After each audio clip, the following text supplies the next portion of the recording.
नमस्कार दोस्तों, हमारे चैनल में आपका एक बार फिर से स्वागत है। आज बात करेंगे ब्रिटेन के होने वाले पीएम पद के चुनाव के बारे में, जिसमें एक भारतवर्षीय ऋषि सुनक चुनाव मैदान में है और डट करके चुनाव लड़ रहे हैं। अभी तक के सारे दौर में वो नंबर 1 की पोजीशन बनाए हुए हैं। अब आखिरी दौर की लड़ाई चल रही है, तो इसको थोड़ा भारत के परिप्रेक्ष्य में भी देखेंगे कि भारत के प्रधानमंत्री पद के चुनाव में और भारतीय लोकतंत्र में और ब्रिटेन के लोकतंत्र में वहाँ के प्रधानमंत्री पद के चुनाव में क्या समानताएं हैं। वैसे असमानताएं तो बहुत हैं, लेकिन समानताओं के ऊपर एक नज़र डालते हैं। तो भारत की जो दो बड़ी पार्टियां हैं उसमें से एक है बीजेपी और दूसरी है कांग्रेस। उसी तरह से ब्रिटेन में एक पार्टी जो भी सत्ता में है उसका नाम है कंजर्वेटिव पार्टी और दूसरी जो विपक्ष में है उसका नाम है लेबर पार्टी। कंजर्वेटिव के पास इस समय 357 मेंबर हैं, वहीं पे लेबर पार्टी के पास 200 मेंबर हैं। हमारे यहाँ सदन को बोलते हैं जिसमें लोकसभा प्रधानमंत्री का चयन होता है, वो होता है लोकसभा, और ब्रिटेन में बोलते हैं हाउस ऑफ कॉमन्स। कार्यकाल हमारे यहाँ भी 5 साल का होता है और ब्रिटेन में भी 5 साल का होता है। हमारे यहाँ कुल सीटें 543 है, जिसमें बहुमत का आंकड़ा बैठता है 272। ब्रिटेन में कुल सीटों की संख्या 650 है, जिसमें बहुमत का आंकड़ा बैठता है 326। अब ब्रिटेन में प्रधानमंत्री पद के चुनाव के बारे में चर्चा इसलिए कर रहे हैं कि वहाँ पे एक भारतवर्षीय ऋषि सुनक चुनाव मैदान में है, और अगर सुनक प्रधानमंत्री चुन लिए जाते हैं तो भारत के लिए बहुत ही गौरव का क्षण होगा। गौरव का क्षण इसके लिए भी होगा कि जो लोग हमारे ऊपर यानी भारत के ऊपर सालों साल तक राज किए, सैकड़ों साल तक, अब हम आज़ादी के 75 साल बीतते बीतते उनके ऊपर अपना प्रतिनिधि या अपना प्रधानमंत्री भारतवर्ष का एक शासक के रूप में वहाँ पे नियुक्त होगा।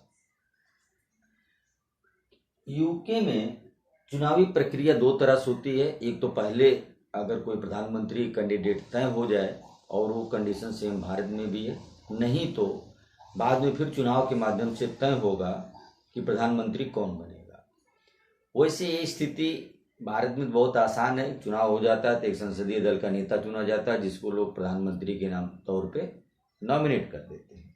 लेकिन ब्रिटेन में इतना आसान नहीं है। ब्रिटेन में चुनाव जीत के आने के बाद जिस पार्टी के पास बहुमत होता है उसमें से अगर एक कैंडिडेट कोई प्रधानमंत्री पद के लिए खड़ा होता है और उसका सारे लोग सपोर्ट कर देते तब तो ठीक है, लेकिन अगर एक से अधिक यानी 5, 7, 6 इतने लोग अगर प्रधानमंत्री पद के लिए चुनाव मैदान में आ जाते हैं तो वहाँ पे एक चुनावी प्रक्रिया होती है जिसको अपनाया जाता है। चुनावी प्रक्रिया में क्या होता है कि ब्रिटेन में कोई भी आदमी प्रधानमंत्री पद का चुनाव लड़ सकता है, बशर्ते उसके पास 20 प्रस्तावक होना चाहिए। अगर उसके पास 20 प्रस्तावक है तो प्रधानमंत्री के लिए चुनाव मैदान में वो खड़ा हो सकता है। खड़ा होने के बाद जैसे अभी का जो कंडीशन है, बोरिस जॉनसन प्रधानमंत्री पद से रिजाइन कर दिए हैं, लेकिन कार्यवाहक प्रधानमंत्री बने हुए हैं। इनका सबसे पहले विरोध चालू किए भारतवर्ष के ऋषि सुनक। ऋषि सुनक बोरिस जॉनसन मंत्रिमंडल में वित्त मंत्री के पद पे कार्यरत थे, लेकिन भ्रष्टाचार का आरोप लगाते हुए ऋषि सुनक ने पहले अपने पद से रिजाइन कर दिया।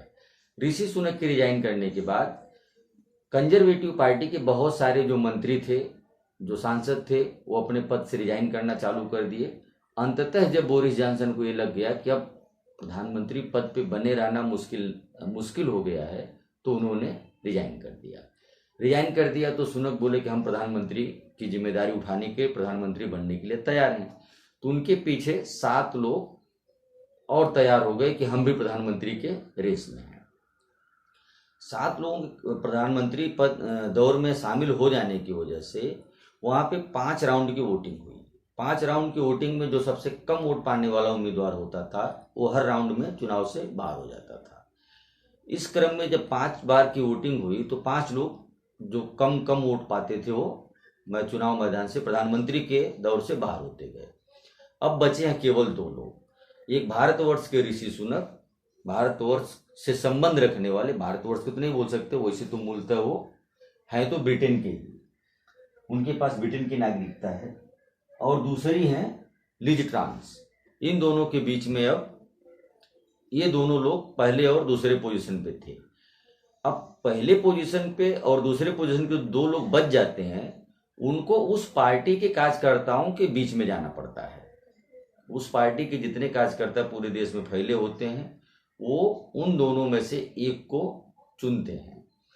तो अभी 5 सितंबर तक बोरिस जॉनसन कार्यवाहक प्रधानमंत्री बने रहेंगे। 5 सितंबर को ये डिक्लेयर हो जाएगा कि ब्रिटेन का अगला प्रधानमंत्री कौन होगा।